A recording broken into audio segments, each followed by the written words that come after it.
Well, some parents this morning and students are reporting chaotic conditions in Los Angeles schools as a teacher strike enters its second day.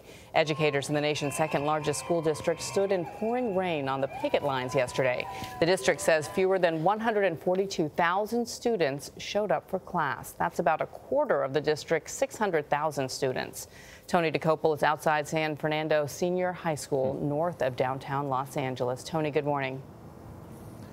Good morning. Well, there's more rain expected today and also more picketing as those teachers demand greater resources for a predominantly low-income school district that they fear is falling behind. But in the meantime, as you point out, not a lot of learning is going on. Attendance down across the district. And at this school in particular, attendance was down 90% on Monday.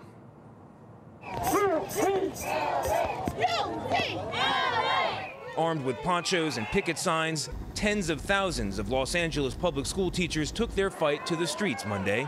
We are willing to do what it takes for our children, for our students. So if we have to be out here in the rain, that's what we're going to do. We're going to be in the rain. It's not fair for teachers to buy supplies for their students. Claudia Aguilera has a daughter in the 4th grade. What brings you out to the picket line? I'm fighting for her to have a small class.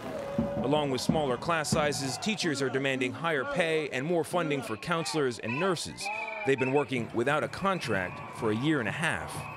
We're doing everything that we can to help these kids, and I don't think the district is doing everything they can to help us to help the kids. While the district is keeping schools open, it wants union teachers back at work. We urge them to resume bargaining with us anytime, anywhere.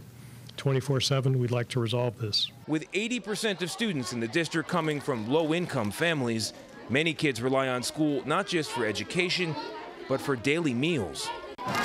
Supper was served at Atwater Avenue Elementary on Monday, but attendance was down by almost 2/3. The kids who did show up say they spent the day reading books and doing puzzles. It felt weird because all the classes were mixed up, and 6th grade, 5th grade, and 4th grade. When I came to school, I was like, wow, we really can't live without teachers.